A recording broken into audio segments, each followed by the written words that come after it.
ನಮಸ್ಕಾರ, ಕನಸು ನ್ಯೂಸ್ಗೆ ಸ್ವಾಗತ. ನಾನು ನಿಮ್ಮ ರಾಮಕೃಷ್ಣ ಸಿಡಿ. ಈಗ ವಾರ್ತೆಗಳ ವಿವರ. ಚಿಕ್ಕಬೆಣಕಲ್ ಬಳಿ ಅಣುಸ್ಥಾವರ ಸ್ಥಾಪನೆಯ ವಿರೋಧಿಸಿ ದಿನಾಂಕ 4ರಂದು ಹೇಮಗುಡ್ಡ ಟೋಲ್ ಗೇಟ್ ಬಳಿ ರಸ್ತಾರೋಕೋ ಪ್ರತಿಭಟನೆ.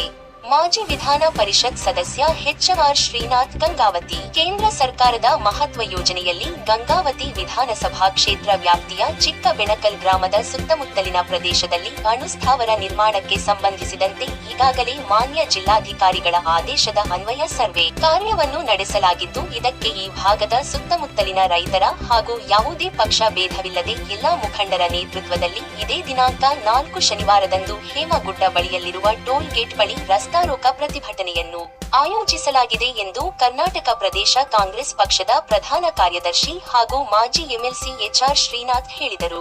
ಅವರು ಗುರುವಾರದಂದು ತಮ್ಮ ಕಾರ್ಯಾಲಯದಲ್ಲಿ ಸುದ್ದಿಗೋಷ್ಠಿ ನಡೆಸಿ ಮಾತನಾಡಿ, ಗಂಗಾವತಿ ವಿಧಾನಸಭಾ ಕ್ಷೇತ್ರದಂತೆ ಇಡೀ ಕೊಪ್ಪಳ ಜಿಲ್ಲೆಯಲ್ಲಿ ಯಾವುದೇ ಕಾರಣಕ್ಕೂ ಅಣುಸ್ಥಾವರ ಸ್ಥಾಪನೆ ಆಗಬಾರದು. ಇದರಿಂದ ಈ ಪ್ರಾಂತದಲ್ಲಿರುವ ಸಾವಿರಾರು ಹೆಕ್ಟರ್ ಪ್ರದೇಶದಲ್ಲಿರುವ ಕೃಷಿ ಭೂಮಿಗೆ ಹಾಗೂ ಸುತ್ತಮುತ್ತಲಿನ ಪ್ರದೇಶದಲ್ಲಿರುವ ಹಿರೇಬೆಣಕಲ್, ಮುಕುಂಪಿ, ಎಚ್.ಜಿ. ರಾಮುಲು ನಗರ, ಲಿಂಗದಹಳ್ಳಿ, ಹೇಮಗುಡ್ಡ, ಚಿಕ್ಕಬೆಣಕಲ್, ಯಡಹಳ್ಳಿ ಸೇರಿದಂತೆ ಸುತ್ತಮುತ್ತಲಿನ ಪ್ರದೇಶಗಳ ಜನತೆಯ ಮೇಲೆ ದುಷ್ಪರಿಣಾಮ ಹಾಗೂ ಕೆಲವು ಪ್ರಮುಖ ಸ್ಥಳಗಳಲ್ಲಿ ಐತಿಹಾಸಿಕ ಸ್ಥಳಗಳನ್ನು ಹೊಂದಿದ್ದು, ಈಗಾಗಲೇ ಹಿರೇಬೆಣಕಲ್ ಮೋರೆರ ಗುಡ್ಡವನ್ನು ಯುನೆಸ್ಕೋ ವ್ಯಾಪ್ತಿಗೆ ಸೇರಿಸುವಂತೆ ಒತ್ತಾಯಿಸಲಾಗಿದ್ದು, ಇಂತಹ ಹಲವಾರು ಐತಿಹಾಸಿಕ ಸ್ಥಳಗಳು ಇದರಿಂದ ಅವಸಾನಗೊಳ್ಳುವ ಸಾಧ್ಯತೆಗಳಿವೆ. ಈ ಹಿನ್ನೆಲೆಯಲ್ಲಿ ಯಾವುದೇ ಕಾರಣಕ್ಕೂ ಅಣುಸ್ಥಾವರವನ್ನು ಕೊಪ್ಪಳ ಜಿಲ್ಲೆಯಿಂದ ಕೈಬಿಡಬೇಕೆಂದು ಒತ್ತಾಯಿಸಿ ಸುಮಾರು 5,000ಕ್ಕೂ ಅಧಿಕ ಜನರಿಂದ ಬೃಹತ್ ಪ್ರತಿಭಟನೆಯನ್ನು ಹೇಮಗುಡ್ಡದ ಟೋಲ್ ಗೇಟ್ ಬಳಿ ರಸ್ತಾರೋಕ ನಡೆಸುವುದರ ಮೂಲಕ ಮಾನ್ಯ ಜಿಲ್ಲಾಧಿಕಾರಿಗಳು ಆಗಮಿಸಿ ಮನವಿ ಪತ್ರ ಸ್ವೀಕರಿಸುವವರೆಗೂ ನಡೆಸಲಾಗುತ್ತದೆ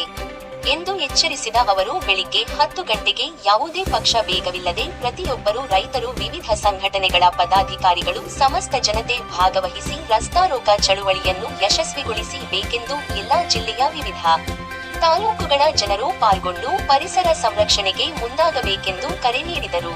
ರಾಜಶೇಖರ್ ಮುಷ್ಟೂರು, ಜೋಗುದನಾರಾಯಣಪ್ಪ ನಾಯಕ್, ಹನುಮಂತಪ್ಪ ನಾಯಕ್, ಎಚ್.ಎಂ. ಸಿದ್ದರಾಮಯ್ಯ ಸ್ವಾಮಿ, ಸುರೇಶ್ ಗೌಡ ಯಾದವ್, ವಕೀಲರು ಅಯೂಬ ಖಾನ್, ಸೈಯದ್ ಅಲಿ ಸೇರಿದಂತೆ ವಿವಿಧ ಗ್ರಾಮ ಪಂಚಾಯತಿ ಅಧ್ಯಕ್ಷರು, ರೈತರು ಮತ್ತಿತರರು ಸುದ್ದಿಗೋಷ್ಠಿಯಲ್ಲಿ ಪಾಲ್ಗೊಂಡಿದ್ದರು. ಸರ್, ನಮ್ಮ ಚಿಕ್ಕಬೆಣಕಲ್ ಪಂಚಾಯತಿ 7 ಹಳ್ಳಿ ಪ್ಲಸ್ ಮಲ್ಲಾಪುರ, ರಾಂಪುರ ಒಂದು 25 ಹಳ್ಳಿ ಸೇರಿ ಹೋರಾಟ ಮಾಡ್ಬೇಕಂತ ಮಾಡಿದ್ವಿ ಸರ್. ಈಗಾಗಲೇ ಎಲ್ಲರೂ ಮಾತಾಡ್ಕೊಂಡಿದ್ವಿ ಸರ್. ಪೂರ್ವಭಾವಿ ಸಭೆ ಕೂಡ ಮಾಡಿದ್ವಿ ಎಲ್ಲ ಹಳ್ಳಿಗಳಲ್ಲಿ. ಎಲ್ಲರೂ ಕೋಆಪರೇಟಿವ್ ಮಾಡಿದ್ರು. ಅದು ಆಗ್ಬಾರ್ದು ಅನ್ನೋದು ಬಹಳ ಜನರಿಗೆ ಮನಸ್ಸಿನಾಗೈತಿ. ಎಲ್ಲ ಹಳ್ಳಿಯವರು ಬಂದಿದ್ದಾರೆ ಸರ್. ಇನ್ನೂ ಬರಾಕತ್ತಾರೆ. ಈಗ ಹಳ್ಳಿಯರು ಇವು ಬಂದಿದ್ರು ಸರ್. ಊರು ಪ್ರಮುಖರು ಮತ್ತು ಪಂಚಾಯತ್ ಸದಸ್ಯರು ಎಲ್ಲರೂ ಬಂದಾರ. ಇನ್ನು ಹೋರಾಟಕ್ಕೆ ಎಲ್ಲರೂ ಗಾಡಿ ಮಾಡ್ಕೊಂಡು ಕಾರ್ಯಕ್ರಮದ ದಿನ ಬರ್ತಾರೆ. ಹಳೆಕುಂಟ, ಹೆಡಹಳ್ಳಿ, ಇವನ್ ಬೂದಗುಂಪಿಯಿಂದನೂ ಜನ ಇದರಲ್ಲಿ ಪಾರ್ಟಿಸಿಪೇಟ್ ಮಾಡ್ತಾರೆ ಈ ಹೋರಾಟದ ಒಂದು ಭಾಗವಾಗಿ.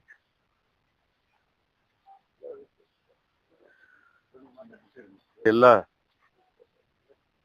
ಚಿಕ್ಕಬೆಣಕಲ್ ಮತ್ತು ಮಲ್ಲಾಪುರ್, ಬಸಾಪಟ್ನ, ಹೊಡ್ರಟ್ಟಿ ಈ ಭಾಗದಿಂದ ಬೂದಗುಂಪಿ ಮತ್ತು ಗಂಗಾವತಿ ನಗರದಲ್ಲಿ ಬಂದಿರತಕ್ಕಂಥ ಅನೇಕ ರೈತ ಮುಖಂಡರು, ಗ್ರಾಮ ಪಂಚಾಯತ್ ಸದಸ್ಯರು ಎಲ್ಲರೂ ಭಾಗವಹಿಸಿದ್ರಿ. ತಮ್ಮೆಲ್ಲರಿಗೂ ಸ್ವಾಗತನ ಬಯಸ್ತಾ, ಮುಂದೆ ಇದೊಂದು ದೊಡ್ಡ ದುರಂತ ಅಂತ ಹೇಳಿ ನಾನು ಈ ಸಂದರ್ಭದಲ್ಲಿ ಭಾವಿಸ್ತೇನೆ. ಯಾಕಂದ್ರೆ ಇದು ಯಾವ ರಾಜಕೀಯ ಚತುರಂಗದ ಆಟ ಅಲ್ಲ. ಇದು ರಾಜಕಾರಣಿಗಳು ಮೊದಲು ಗಮನಿಸಬೇಕಾಗ್ತದೆ. ಇದು ನಮ್ಮ ಮುಂದಿನ ಪೀಳಿಗೆಗೆ ನಾವು ಉಳಿಸ್ತಕ್ಕಂಥ ಒಂದು ಹೋರಾಟ. ಇದು ನ್ಯೂಕ್ಲಿಯರ್ ಅಂದ್ರೆ ಅಣು ವಿದ್ಯುತ್ ಸ್ಥಾವರ, ಇದು ಎಂತ ಭಯಂಕರವಾದಂತರದು ನಾವು ಕಾರವಾರದಲ್ಲಿ ನಾವು ನೋಡ್ತಾ ಇದ್ವಿ. ಇವತ್ತಿಗೂ ಅಲ್ಲಿ ಅಂಗವೈಕಲ್ಯತನ ಹೋಗ್ತಾ ಇದೆ ಮಕ್ಕಳಲ್ಲಿ. ಆ ಫ್ಯಾಕ್ಟ್ರಿ ಏನಪ್ಪಾ ಅಂದ್ರೆ ಅದೇನು ಧೂಳ ಬರಲ್ಲ, ಏನ್ ಬರಲ್ಲ. ಅದು ಆಟಮ್ಸ್ ಇಂದ ಈ ರೇಡಿಯೇಷನ್ ಇಂದ ಆಡ್ತಕ್ಕಂಥದ್ದು, ಅದು ಪರಿಸರ ಜೊತೆ ಆಡ್ತಕ್ಕಂಥ ಒಂದು ಸಿಸ್ಟಮ್. ಅದು ಆಗಿ ಇರಬಹುದು. ಅದು ಅಂದ್ರೆ ಇದು ಒಳ್ಳೆ ಫರ್ಟೈಲ್ ಲ್ಯಾಂಡ್ಸ್, ಅಂದ್ರೆ ಒಳ್ಳೆ ಬೆಳೆ ಕೊಡ್ತಕ್ಕಂಥ ಭೂಮಿಗಳು ನಮ್ಮ ಭಾಗದಲ್ಲಿ. ಮತ್ತೆ ಅಂತ ಸುಂದರವಾದಂತ ತಾಣಗಳು ಮತ್ತು ಐತಿಹಾಸಿಕ ಪ್ರದೇಶಗಳು ಇರ್ತಕ್ಕಂಥ ಈ ಒಂದು ಪ್ರದೇಶ, ಈ ಮಲ್ಲಾಪುರದಿಂದ ಹಿಡಿದು ನಮ್ಮ ಕುಮಾರರಾಮಕುಂಟ ಮತ್ತು ಹಿರೇಬೆಣಕಲ್, ಜಬ್ಬಲಗುಡ್ಡವರೆಗೂ ಇಂದ್ರಿಯವರೆಗೆ ಏನಪ್ಪ ಅಂದ್ರೆ ಇವತ್ತು ಹಳೆ ಕುಮಾರರಾಮನ ಸ್ಮಾರಕಗಳಿದಾವೆ. ಮತ್ತು ಒಂದು ಪೂರ್ವ ಮೋರಿಯರ್ ಬೆಟ್ಟ ಅಂತ ಒಂದು ದೊಡ್ಡ ಇವತ್ತು ಒಂದು ಇಡೀ ವಿಶ್ವವನ್ನೇ ನೋಡ್ತಕ್ಕಂಥ ಪ್ರದೇಶ ಇವತ್ತು ನಮ್ಮ ಭಾಗದಲ್ಲಿದೆ. ಅದರಿಂದ ಇವತ್ತು ನಾವೆಲ್ಲರೂ ಒಕ್ಕಟ್ಟಾಗಿ, ಯಾಕಂದ್ರೆ ಸಾಕಷ್ಟು ಜನರಿಗೆ ಗೊತ್ತಿಲ್ಲ ಇದು ಪರಿಣಾಮ ಏನಾಗ್ತದೆ ಅನ್ನೋದು. ಅದರಿಂದ ನಾನು ಈ ಭಾಗದಲ್ಲಿ ರೈತರಲ್ಲಿ ಸರ್ವ ಸಮಾಜದವ್ರನ್ನ ಎಲ್ಲ ಬಂಧುಗಳನ್ನ ನಾನು ಕೇಳೋದಷ್ಟೇ, ಇದು ನಾವು ಉಳಿಸಿಲ್ಲ ಅಂದ್ರೆ ನಾವು ಮುಂದಿನ ಪೀಳಿಗೆಗೆ ನಾವು ಒಂದು ವಿಷ ಕೊಡುವಂತ ಒಂದು ಪರಿಸ್ಥಿತಿ ನಿರ್ಮಾಣ, ಮುಂದಿನ ಗಾಳಿಯಲ್ಲಿ ವಿಷ ಆಗ್ತದೆ. ಅದರಿಂದ ನಾವೆಲ್ಲರೂ ಬಹಳ ಗಂಭೀರವಾಗಿ ಇದನ್ನ ಚಿಂತನೆ ಮಾಡಬೇಕು. ಅದು ಇನ್ನ DC ಅವರು ನಿನ್ನೆ ಸ್ಟೇಟ್ಮೆಂಟ್ ನೋಡಿದ್ದೇನೆ, DC ಅವರು ಅದು ಇನ್ನೂ ಆಗಿಲ್ಲ, ಇನ್ನ ಪ್ರಪೋಸಲ್ದಲ್ಲಿ ಇದೆ, ಯಾಕೆ ಇಷ್ಟು ಆತಂಕ ಅಂತ ಹೇಳಿ. ಅವ್ರೇನು DC-ಗಳು AC-ಗಳು ತಹಸೀಲ್ದಾರ್ಗಳು ಇವತ್ತು ಇರ್ತಾರೆ, ಟ್ರಾನ್ಸ್ಫರ್ ಆಗಿ ಹೋಗ್ತಾರೆ. ಆದ್ರೆ ನಾವು ಕಾಯಮಾಗಿ ಇಲ್ಲಿ ಇರ್ತಕ್ಕಂಥವ್ರು ನಾವು ಸಾಯುವವರೆಗೂ, ಮತ್ತು ನಮ್ಮ ಮಕ್ಕಳು ಮೊಮ್ಮಕ್ಕಳು ಮುಂದಿನ ಪೀಳಿಗೆ ಅವ್ರಿಗೆ ನಾವು ಸುರಕ್ಷಿತವಾದಂತ ಒಂದು ವಾತಾವರಣ ಸೃಷ್ಟಿ ಮಾಡಬೇಕು. ಇಂಥ ಒಂದು ಭಯಂಕರವಾದಂತ ನ್ಯೂಕ್ಲಿಯರ್ ಪ್ಲಾಂಟ್ಗಳು ಬಂದ್ರೆ ಇದು ಬಹಳಷ್ಟು ಗಂಭೀರವಾದಂತಹ ಪರಿಣಾಮ ಪರಿಸರ ಮೇಲೆ, ನಮ್ಮ ಗ್ರಾಮದ ಮೇಲೆ, ಮತ್ತು ಇಡೀ ಏನಪ್ಪಾ ಅಂದ್ರೆ ತಪ್ಪಲುಗಳೆಲ್ಲ ಒಣಗೋಗ್ತಾವೆ ಅಂತ ಒಂದು ಪ್ರಾರಂಭ ಸನ್ನಿವೇಶ ಬರ್ತಕ್ಕಂಥದ್ದು. ಅದರಿಂದ ತಮ್ಮೆಲ್ಲರಿಗೂ ವಿನಂತಿ ಮಾಡ್ತಂದ್ರೆ, ಇವತ್ತು ನನ್ನ ಅಭಿಪ್ರಾಯ ಏನಪ್ಪಾ ಅಂದ್ರೆ, ಇವತ್ತು ನಾಳೆ ಆಕ್ಚುಲಿ ನಾವು ಇಟ್ಕೊಂಡಿದ್ವಿ, ಶುಕ್ರವಾರ 6ನೇ ತಾರೀಕ 3ನೇ ತಾರೀಕು, ನಾಳೆ 3 ಇತ್ತು. ಇದು ನನ್ನ ಅಭಿಪ್ರಾಯ ಶನಿವಾರ ಇಟ್ಕೊಂಡ್ರೆ ಸರ್ಕಾರಿ ಆಫೀಸ್ಗಳು ಓಪನ್ ಆಗಿರುತ್ತೆ, ಮತ್ತು ಎಲ್ಲ ಇನ್ನೊಂದು ದಿವಸ ಟೈಮ್ ಕೊಡ್ತಕ್ಕಂಥ ಒಂದು ಕೆಲಸ ಆಗ್ತದೆ ನಮ್ಮ ಗ್ರಾಮಸ್ಥರು. ಯಾಕಂದ್ರೆ ಎಲ್ಲ ಹಳ್ಳಿಯಿಂದ ಟ್ರ್ಯಾಕ್ಟರ್ಗಳಾಗ್ಲಿ ಇವತ್ತು ಎಲ್ಲ ಸ್ವಯಂ ಪ್ರೇರಿತ ಜನರು ಬರಬೇಕಿದೆ. ಯಾಕಂದ್ರೆ ಇದು ನಮ್ಮ ಸ್ವಂತ, ಇದು ಯಾವ ರಾಜಕೀಯ ಉದ್ದೇಶ ಇಲ್ಲದಿದ್ದಾಗ ಯಾರ ಇದು ಇಲ್ಲ, ಇದು ಪಕ್ಷಾತೀತವಾಗಿ ಎಲ್ಲ ಸಮಾಜದವರು, ಎಲ್ಲ ಧರ್ಮದವರು ಎಲ್ಲರೂ ಸಹಕರಿದೆ. ಅದು ಮುಂದೆ ನಮ್ಮ ಗ್ರಾಮ ಪಂಚಾಯತ್ ಅಧ್ಯಕ್ಷರಾಗಲಿ ಕೆಲವು ಮುಖಂಡರಿದ್ದಾರೆ, ದಯವಿಟ್ಟು ತಾವು ತಮ್ಮ ಅಭಿಪ್ರಾಯಗಳು ತಿಳಿಸ್ಬೇಕಂತ ಹೇಳ್ತೀವಿ. ಇದು 2,000 ಎಕರೆ ಈಗಾಗಲೇ ಸರ್ವೆ ಆಗಿದೆ. ಈ 1,200 ಎಕರೆ ಏನಪ್ಪಾ ಅಂದ್ರೆ ಅದನ್ನ ಸೆಂಟರ್ ಆಫ್ ಇದು ಎಲ್ಲಿ ಮೋರಿಯರ್ ಬೆಟ್ಟನೇ ಸೆಂಟರ್ ಆಗುತ್ತೆ. ಎಲ್ಲಿಂದ ಪ್ರಾರಂಭ ಆಗ್ತೈತೆ ಅಂದ್ರೆ ಇದು ಬೂದುಂಪಿ ಹತ್ರ ಕುಮಾರರಾಮ್ ಕುಮಟ ಗುಡ್ಡ ಹತ್ತಿದ ಮೇಲೆ ಅಲ್ಲಿಂದ ಹಿಡಿದು ಬೆಣಕಲ್ ಕೊನೆಯ ಭಾಗ, ಹಿರೇಬೆಣಕಲ್ ಕೊನೆಯ ಭಾಗವರೆಗೂ ಬರ್ತದೆ. ಅಂದ್ರೆ ಮಲ್ಲಾಪುರ್ ಹತ್ರ ಈ ಕಡೆ ಕೆಂಬ ಇವೆಲ್ಲ ಅಂದ್ರೆ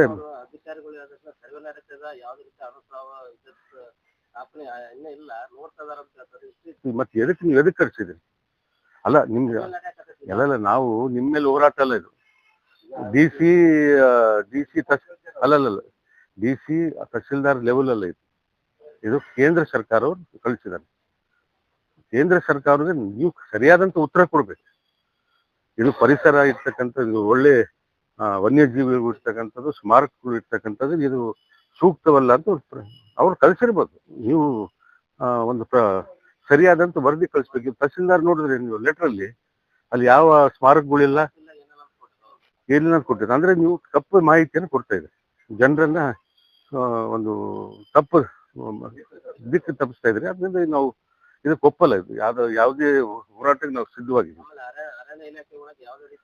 ನಾವು ಇದಾದ್ಮೇಲೆ ಮತ್ತೆ ನಾವು PIL ಹೋಗ್ತೀವಿ. ಆದ್ಮೇಲೆ ಗ್ರೀನ್ ಬೆಂಚ್, ಸುಪ್ರೀಂ ಕೋರ್ಟ್ ಕೂಡ ಹೋಗ್ತೀವಿ ನಾವು. ಗ್ರೀನ್ ಬೆಂಚ್ ನಮ್ ಜೊತೆ, ಯಾಕಂದ್ರೆ ಪರಿಸರ ರಕ್ಷಣೆ ಮಾಡ್ತಕ್ಕಂಥ ಒಂದು ಗ್ರೀನ್ ಬೆಂಚ್ ಇದೆ ಸುಪ್ರೀಂ ಕೋರ್ಟ್. ಯಾವ ತರ ಇವತ್ತು ಮೈನಿಂಗ್ ಚಿಕ್ಕಮಂಗ್ಳೂರಿಂದ ಹಿಡಿದು ಎಲ್ಲಾ ಕಡೆ ಗ್ರೀನ್ ಬೆಂಚ್ ಅವರು ನಿಂದಿಸಿದಲ್ಲಿ, ಅಲ್ಲಿ ಎಲ್ಲಿ ಮೈನಿಂಗ್ ಪರ್ಮಿಷನ್ ಕೊಡಿಸ್ತಾ ಇಲ್ಲ. ಅದೇ ಗ್ರೀನ್ ಬೆಂಚ್ಗೆ ನಾವು ಸುಪ್ರೀಂ ಕೋರ್ಟ್ಗೆ ಹೋಗಿ ಈ ಭಾಗದ ಜನರ ಪರವಾಗಿ ನಾವು ಮುಂದೆ ಎಲ್ಲ ಒಂದು ಸಹಕಾರದಿಂದ ನಾವು ಕೂಡ ಅಲ್ಲಿ ಹೋರಾಟ ಮಾಡ್ತೀವಿ. ಆದ್ರೆ ಅದರಿಂದ ಬಟ್ ಯಾವುದೇ ರೀತಿಯಲ್ಲಿ ಇದನ್ನ ಹೋರಾಟ ಅಂತ ಪ್ರಾರಂಭ ಮಾಡ್ತೀವಿ. ಅವ್ರು 100 ಹೇಳ್ಬೋದು, ಅವರು ತಹಸೀಲ್ದಾರು, AC ಅವರು, DC ಅವರು, ಅದು ನಾವು ಅವ್ರ ಸಂಬಂಧ ಇಲ್ಲ. ಅವ್ರು ಬಹಳ ಸಣ್ಣ ವ್ಯಕ್ತಿಗಳು. ಇದು ಕೇಂದ್ರ ಸರ್ಕಾರಕ್ಕೆ ಹೋಗ್ತಕ್ಕಂಥದ್ದು. ಮತ್ತೆ ಇದು ರಾಜ್ಯ ಸರ್ಕಾರ ಕೂಡ ಇದ್ರ ಬಗ್ಗೆ ನಮ್ ಜೊತೆ ನಿಂದಿರಬೇಕಾಗ್ತದೆ. ಇದರಿಂದ ಅವರು ರಾಜ್ಯ ಸರ್ಕಾರ ಜೀವವಾಗಿದೆ, ಅದಕ್ಕೆ ನಮ್ಗೆ ಬೇಜಾರಾಗಿದೆ. ಇದು ಬಹಳ ಗುಪ್ತವಾಗಿ ಇದು ಮಾಡ್ತಾ ಇದ್ದಾರೆ. ಮೊನ್ನೆ ಅರಶಿನಕೇರಿಗೆ ಅದೇ ರೀತಿಯಾಗಿ ಮಾಡಿದ್ರು. ಅಲ್ಲಿ ಜನರು, ನಾನು ಕೂಡ ಅಲ್ಲಿ ಹೋಗಿ ಅವ್ರ ಜೊತೆ ನಿಂತಿದ್ದೆ.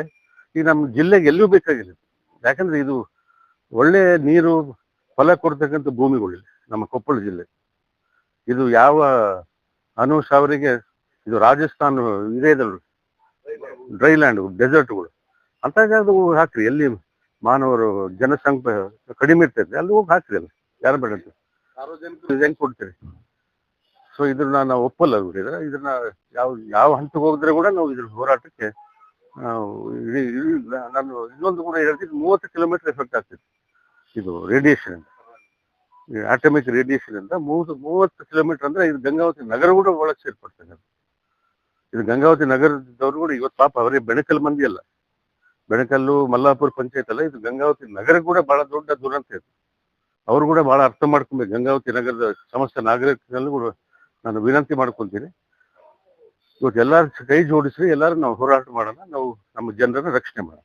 ಮುಂದೆ ನಮ್ಮ ಬೆಣಕಲ್ ಈ ಭಾಗದ ನೀವು ಮಾತಾಡಿ ಹೇಳ್ತೀವಿ ಡೇಟ್ ಯಾವಾಗ ಬೇಕಂತ ನಾವು ನಿಮ್ಗೆ ಹೇಳ್ತೀವಿ. ಇವತ್ತು ಚಿಕ್ಕಬಣಕಲ್ ಏರಿಯಾದಲ್ಲಿ ನಿರ್ಮಾಣ ಮಾಡ್ಲಿಕ್ಕಾಗಿದೆ ಇರ್ತಕ್ಕಂಥ ಒಂದು ಪರಮಾಣು ವಿದ್ಯುತ್ ಸ್ಥಾವರದ ವಿರೋಧವಾಗಿ ಎಲ್ಲ ರೈತ ಮುಖಂಡರು ಮತ್ತು ಅಫೆಕ್ಟೆಡ್ ಏರಿಯಾದ ಎಲ್ಲ ಭಾಗದ ನಿವಾಸಿಗಳು ಇವತ್ತು ಒಂದು ಹೋರಾಟ ಸಮಿತಿಯನ್ನು ರಚನೆ ಮಾಡಬೇಕು. ಆ ನಿಟ್ಟಿನಲ್ಲಿ ಒಟ್ಟಾರೆಯಾಗಿ ಪರಮಾಣು ವಿದ್ಯುತ್ ಸ್ಥಾವರವನ್ನ ಅಲ್ಲಿ ಸ್ಥಾಪನೆ ಮಾಡುವಂತವನ್ನ ವಿರೋಧಿಸಬೇಕು ಅನ್ನುವಂತ ಒಂದು ಕಾರಣದಿಂದ ಇವತ್ತೆಲ್ಲ ರೈತ ಮುಖಂಡರೆಲ್ಲ ಕೂಡಿ ಒಂದು ಕಡೆ ಚರ್ಚೆಗಾಗಿ ಆಹ್ವಾನವನ್ನು ಕೊಟ್ಟಿದ್ದಾರೆ. ಆ ಚರ್ಚೆಯಲ್ಲಿ ನಾವು ಕೂಡ ಭಾಗವಹಿಸಿ, ಯಾಕಂದ್ರೆ ಇವತ್ತು ನಮ್ಮ ಮಲ್ಲಾಪುರ ಗ್ರಾಮ ಪಂಚಾಯತ್ ವ್ಯಾಪ್ತಿಗೆ ಬರತಕ್ಕಂತ ತೆಂಬ ಮತ್ತು ನಮ್ಮ ಮಲ್ಲಾಪುರದ ಏರಿಯಾ ಆಗಿರತಕ್ಕಂತ ಈ ಒಂದು ಲಕ್ಷ್ಮೀಪುರ ಏರಿಯಾ ಕೂಡ ಇಲ್ಲಿ ಒಳಪಟ್ಟಿರೋದ್ರಿಂದ ಅಲ್ಲಿಯೂ ಕೂಡ ನಾವು ಕೂಡ ಅದೇ ಅಫೆಕ್ಟೆಡ್ ಏರಿಯಾದಲ್ಲಿ ಬರ್ತಕ್ಕಂಥವ್ರು. ಪರಮಾಣು ವಿದ್ಯುತ್ ಸ್ಥಾವರದ ಸಾಧಕ ಬಾಧಕಗಳ ಕುರಿತು ಈಗಾಗಲೇ ಎಲ್ಲ ಹಿರಿಯ ನಾಯಕರು ಕೂಡ ಸಾಕಷ್ಟು ಚರ್ಚೆಯನ್ನು ಮುಕ್ತವಾಗಿ ಮಾಡಿದ್ದಾರೆ. ಇದರಿಂದ ಆಗತಕ್ಕಂತ ದುಷ್ಪರಿಣಾಮಗಳ ಬಗ್ಗೆ ನಮಗೆ ಅರಿವಿದೆ. ಅಲ್ಲಿರತಕ್ಕಂತ ಜೀವ ಜಂತುಗಳಿಗೆ ಆಗ್ತಕ್ಕಂತ ನಷ್ಟ ಮತ್ತು ಪರಿಸರದ ಮೇಲೆ ಆಗ್ತಕ್ಕಂತ ತೊಂದರೆಗಳು, ಹಾಗೇನೆ ಅಲ್ಲಿರ್ತಕ್ಕಂತ ಏನು ನಮ್ಮ ಮಾನ್ಯುಮೆಂಟ್ಸ್ ಗಳಿದಾವೋ ಐತಿಹಾಸಿಕ ಪ್ರದೇಶಗಳಿಗೆ ಆಗತಕ್ಕಂತ ನಷ್ಟ, ಒಟ್ಟಾರೆಯಾಗಿ ಇವತ್ತು ಕೊಪ್ಪಳ ಜಿಲ್ಲೆ ಪ್ರಪಂಚದಲ್ಲಿ ಒಂದು ಐತಿಹಾಸಿಕ ಪ್ರದೇಶವಾಗಿ ಗುರುತಿಸಿಕೊಳ್ಳುವಂತ ಸಂದರ್ಭದಲ್ಲಿ ಈ ಒಂದು ಪರಮಾಣು ವಿದ್ಯುತ್ ಸ್ಥಾವರದ ಅವಶ್ಯಕತೆ ಆ ಭಾಗದಲ್ಲಿ ಇಲ್ಲ ಅನ್ನುವಂಥದ್ದು ಇವತ್ತಿನ ಒಂದು ಒಟ್ಟಾರೆಯ ಚರ್ಚೆಯ ಉದ್ದೇಶ ಆಗಿದೆ. ಕಾರಣದಿಂದ ಎಲ್ಲರೂ ಕೂಡ ಒಕ್ಕೊರಲಿಂದ ಇವತ್ತು ಪರಮಾಣು ವಿದ್ಯುತ್ ಸ್ಥಾವರವನ್ನ ನಿರ್ಮಾಣ ಮಾಡತಕ್ಕಂತ ಕಾರ್ಯವನ್ನ ಏನು DC ಅವರು ಈಗಾಗಲೇ ಆ ಏರಿಯಾವನ್ನ ತೆಂಬ ಮತ್ತು ಲಕ್ಷ್ಮೀಪುರ, ಚಿಕ್ಕಬೆಣಕಲ್, ಹಳೆಕುಮಟ ಈ ಏರಿಯಾವನ್ನು ಒಳಗೊಂಡಂತೆ ಒಂದು 1200 ಎಕರೆಯನ್ನು ಏನು ಗುರುತಿಸಿ ಕಳಿಸಿದಾರೋ ಇದನ್ನ ಸಂಪೂರ್ಣವಾಗಿ ಒಟ್ಟಾರೆಯಾಗಿ ವಿರೋಧವನ್ನ ಮಾಡ್ತಾ ಇದೆ ನಮ್ಮ ಈ ಒಂದು ಎಲ್ಲ ಚರ್ಚಾಕೂಟದಲ್ಲಿ ಬಂದಿರತಕ್ಕಂತ ಅಂಶ. ಹಾಗಾಗಿ ಇವತ್ತು ಸನ್ಮಾನ್ಯ DC ಅವರಿಗೆ ಈಗಾಗಲೇ ನಮ್ಮ ರೈತರು ಎಲ್ಲರೂ ಕೂಡ ಒಂದು ದಿನಾಂಕವನ್ನು ನಿಗದಿ ಮಾಡಿಕೊಂಡು ಅವರಿಗೆ ಪ್ರಾಸ್ತಾವಿಕವಾಗಿ ಮೊದಲನೇದಾಗಿ ನಾವು ಒಂದು ಮನವಿಯನ್ನು ಕೊಡ್ಲಿಕ್ಕೆ ಬಯಸ್ತಾ ಇದೀವಿ. ನಾಳೆ ನಮ್ಮ ರೈತರೆಲ್ಲ ಕೂಡ ಹೋಗಿ ಅಲ್ಲಿ ಒಂದು ಮನವಿಯನ್ನು ಕೊಡ್ತಾರೆ. ಅದಾದ ನಂತರವೂ ಕೂಡ ಮೊನ್ನೆ DC ಅವರಿಗೆ ಈಗ ಈ ಮೂಲಕ ನಾವು ಒಂದು ಪತ್ರಿಕಾ ಮಾಧ್ಯಮದ ಮೂಲಕ ತಿಳಿಸೋದೇನಂದ್ರೆ, ಈಗಾಗಲೇ ಎಲ್ಲ ರೈತ ಮುಖಂಡರು, ಸಂಘಟನೆಗಳು ಮತ್ತು ಅಲ್ಲಿರ್ತಕ್ಕಂಥ ನಿವಾಸಿಗಳು ಎಲ್ಲರೂ ಕೂಡ ನಿರ್ಣಯ ಮಾಡಿದಂತೆ 4ನೇ ತಾರೀಕು ನಮ್ಮ ಹೇಮಕೂಟ ದುರ್ಗಮಂದಿ ಹತ್ರ ಇರತಕ್ಕಂಥ ಟೋಲ್ ಗೇಟ್ ಹತ್ರ ಹೋರಾಟವನ್ನು ಹಮ್ಮಿಕೊಂಡಿದೆ.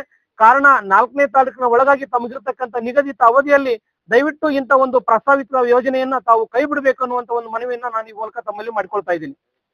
ಹಾಗಾಗಿ ಜೊತೆಗೆ ಬಹಳ ವಿಶೇಷ ಏನಂತಂದ್ರೆ, ಇವತ್ತೇನು ತಹಶೀಲ್ದಾರರು ಅಲ್ಲಿ ಈ ಒಂದು ಎಲ್ಲಿ ನಿರ್ಮಾಣ ಮಾಡ್ಬೇಕಂತ ಪ್ರಸ್ತಾವನೆ ಕಳಿಸಿದೇನೋ ಅಲ್ಲಿ ಯಾವುದೇ ಮಾನ್ಯುಮೆಂಟ್ಸ್ ಗಳಿಲ್ಲ, ಹಾಗೇನೆ ಹೈಟೆನ್ಷನ್ ವೈರ್ಸ್ ಇಲ್ಲ ಅಂತಕ್ಕಂಥ ಒಂದಿಷ್ಟು ಮಾಹಿತಿಗಳನ್ನ ಕೊಟ್ಟಿದ್ದಾರೆ. ಆದ್ರೆ ಅಲ್ಲಿ ಇರ್ತಕ್ಕಂಥ ಬಹಳ ಮುಖ್ಯವಾಗಿರ್ತಕ್ಕಂಥ 2 ಅಂಶಗಳನ್ನು ಕೂಡ ನಾವು ಗುರುತಿಸಬೇಕು. ಮಾನ್ಯುಮೆಂಟ್ಸ್ ಗಳು ಇರ್ತಕ್ಕಂಥದ್ದು ಶತಸಿದ್ಧ, ಜೊತೆಗೆ ಪಾಪಯ್ಯ ಟನಲ್ ಮೂಲಕ ಈ ಒಂದು ತುಂಗಭದ್ರಾ ನದಿ ನೀರು ರಾಯಚೂರುವರೆಗೆ ಮುಟ್ಟಿಸ್ತಕ್ಕಂಥದ್ದು. ಸುಮಾರು ಬಳ್ಳಾರಿ, ಕೊಪ್ಪಳ ಮತ್ತು ರಾಯಚೂರು ಜಿಲ್ಲೆಗೆ ಜೀವನಾಡಿಯಾಗಿರ್ತಕ್ಕಂಥ ತುಂಗಭದ್ರಾ ನದಿಯ ನೀರಾವರಿ ಪ್ರದೇಶ ಇರತಕ್ಕಂಥ ಏರಿಯಾ ಅಲ್ಲಿ ಮಾಡೋದ್ರಿಂದ ಪಾಪಯ್ಯ ಟನಲ್ಗೂ ಕೂಡ ಅಂಡರ್ ಪಾಸ್ ಆಗೋದ್ರಿಂದ ಅಲ್ಲಿ ಕೂಡ ಎಫೆಕ್ಟ್ ಆಗತಕ್ಕಂಥ ಸಾಧ್ಯತೆಗಳು ಹೆಚ್ಚಾಗಿದೆ ಅಂತ ಭಾವಿಸ್ತೀವಿ. ಜೊತೆಗೆ ಈಗಾಗಲೇ ಸರ್ಕಾರದಲ್ಲಿ ಮೊನ್ನೆ ಘನ ಸರ್ಕಾರದಲ್ಲಿ ಒಂದು ಅವಕಾಶ ಇದೆ, ಏನಂದ್ರೆ ಸಮಾನಾಂತರ ಜಲಾಶಯವನ್ನು ನಿರ್ಮಾಣ ಮಾಡಬೇಕು ಅನ್ನುವಂತ ಒಂದು ಪ್ರಸ್ತಾವನೆ ಕೂಡ ಈಗಾಗಲೇ ಅಂಗೀಕಾರಗೊಂಡಿದೆ. ಅಂತ ಸಂದರ್ಭದಲ್ಲಿ ಸಮಾನಾಂತರ ಜಲಾಶಯಕ್ಕೆ ಈ ಒಂದು ಪ್ರಸ್ತಾವನೆಯನ್ನು ಕೊಟ್ಟಿದ್ದಾರೋ, ಯಾವ ಏರಿಯಾದಲ್ಲಿ ಅಣುಸ್ಥಾವರ ಸ್ಥಾಪನೆ ಮಾಡ್ಬೇಕಂತ ಆ ಭಾಗದ ಮೂಲಕ ಹಾಯ್ದು ಹೋಗುವಂತ ನಕಾಶೆಗಳನ್ನು ಕೂಡ ಮಾಡಿದ್ದಾರೆ ಅಂತ ನಮಗೆ ತಿಳಿದು ಬಂದಿದೆ. ಹಾಗಾಗಿ ಈ ಒಂದು ಸಮಾನಾಂತರ ಜಲಾಶಯಕ್ಕೂ ಕೂಡ ಹೋಗ್ತಕ್ಕಂತ ಆ ಒಂದು ಕಾಲುವೆಗಳನ್ನು ಕೂಡ ಇವತ್ತು ನಾವಲ್ಲಿ ಸಮಾನಾಂತರ ಜಲಾಶಯಕ್ಕೆ ವಿರೋಧ ಬರುವಂತ ಸಂದರ್ಭ ಬರುತ್ತೆ.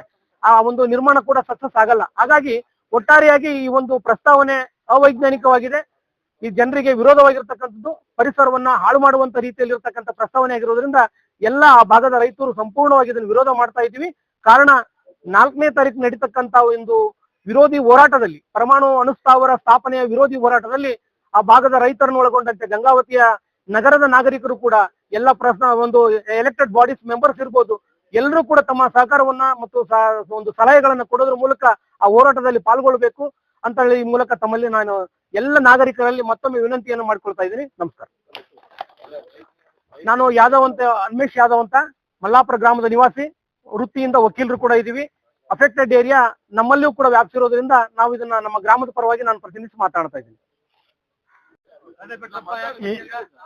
ಇವತ್ತಿನ ದಿವಸ ವಿಶೇಷವಾಗಿ ನಮ್ಮ ಚಿಕ್ಕಬೇಣಕಲ್ ಭಾಗದಲ್ಲಿ ಏನು ಅಣು ವಿದ್ಯುತ್ ಸ್ಥಾವರ ಬರ್ತಾ ಇದೆ, ನಮ್ಮ ಭಾಗದಲ್ಲಿ ಅಣು ವಿದ್ಯುತ್ ಸ್ಥಾವರ ಬರಬಾರ್ದು. ಬಂದ್ರೆ ಬಂದ್ರ ಸುಮಾರು ಅವರು ಜಿಲ್ಲಾಧಿಕಾರಿಗಳ ವರದಿ ರಿಪೋರ್ಟ್ ಏನ್ ಕೊಟ್ರ 1200 ಎಕರೆಯಲ್ಲಿ ಮಾತ್ರ ಏನು ತೊಂದರೆ ಇಲ್ಲ ಅಂತ ಕೊಟ್ಟಾರ.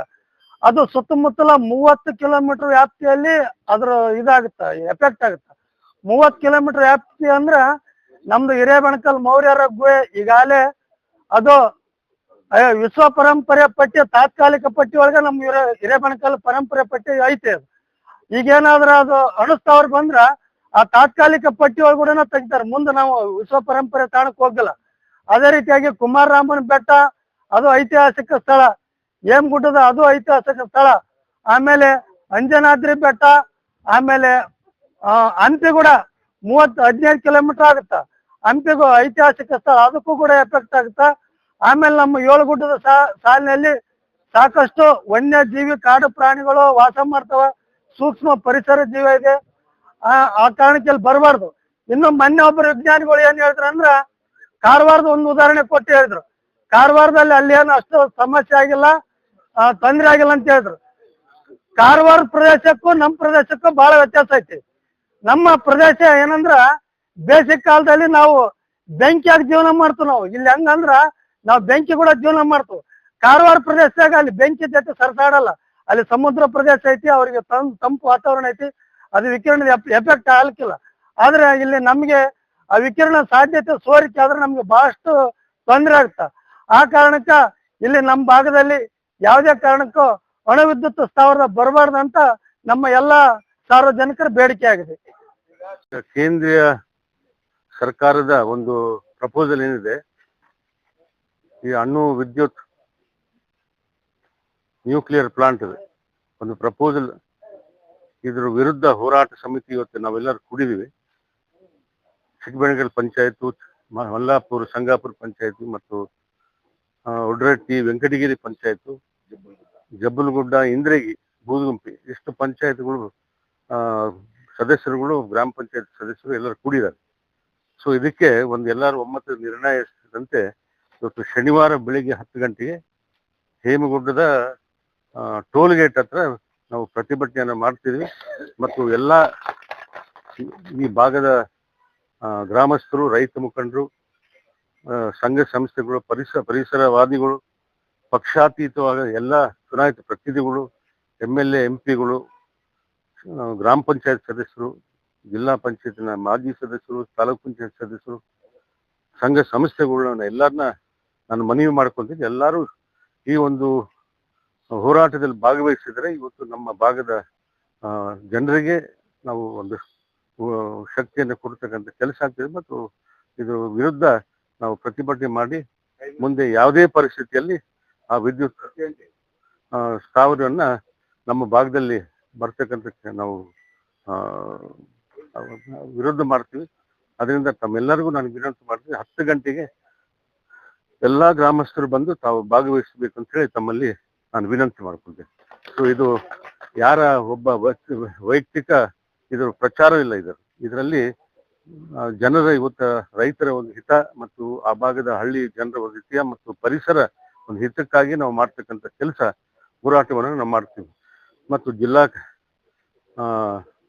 ಜಿಲ್ಲಾ ಆಡಳಿತ, ಜಿಲ್ಲಾ ಅಧಿಕಾರಿಗಳು ನಾನು ಎಚ್ಚರಿಕೆಯನ್ನು ಕೊಡ್ತಾ ಇದ್ದೀನಿ. ತಾವು ಯಾವ ಗುಪ್ತವಾಗಿ ತಾವು ಈ ಪ್ರಪೋಸಲ್ ಕಟ್ಟಿದ್ರೆ ಅದೇ ತಾವು ಬಂದು ಜನರ ಮುಂದೆ ತಾವು ಉತ್ತರವನ್ನು ಕೊಟ್ಟು ಇಲ್ಲಿ ಆ ಜನರ ಒಂದು ಮನವಿಯನ್ನ ಸ್ವೀಕಾರ ಮಾಡಿ ಇದು ಕೇಂದ್ರ ಸರ್ಕಾರಕ್ಕೆ ತಾವು ಕೊಡ್ಬೇಕಂತೇಳಿ ನಾನು ಜಿಲ್ಲಾಧಿಕಾರಿಗಳೆಲ್ಲ ನಾವು ಮನವಿಯನ್ನು ಮಾಡ್ಕೊಳ್ತೇವೆ.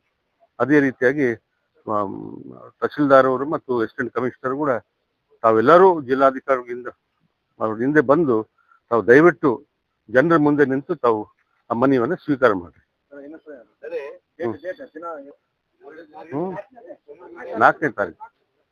ಇವತ್ತು 4ನೇ ತಾರೀಕಿಗೆ ಹೇಮಗುಡ್ಡದ ಟೋಲ್ ಗೇಟ್ ಮುಂದೆ ನಾವು ಪ್ರತಿಭಟನೆಯನ್ನ ಹಮ್ಮಿಕೊಂಡಿದ್ವಿ, ಎಲ್ಲ ಹೋರಾಟ ಸಮಿತಿ ವತಿಯಿಂದ. ಮತ್ತು ಎಲ್ಲ MLA ಗಳು, ಜಿಲ್ಲಾ MLA ಗಳು, MP ಗಳು ಎಲ್ಲರೂ ಭಾಗವಹಿಸ್ಬೇಕಂತ ಹೇಳಿ ನಾವು ಮನವಿಯನ್ನು ಮಾಡ್ಕೊತಿದ್ವಿ. ಮುಂದಿನ ವಾರ್ತೆಗಳೊಂದಿಗೆ ಭೇಟಿಯಾಗೋಣ. ನಮಸ್ಕಾರ.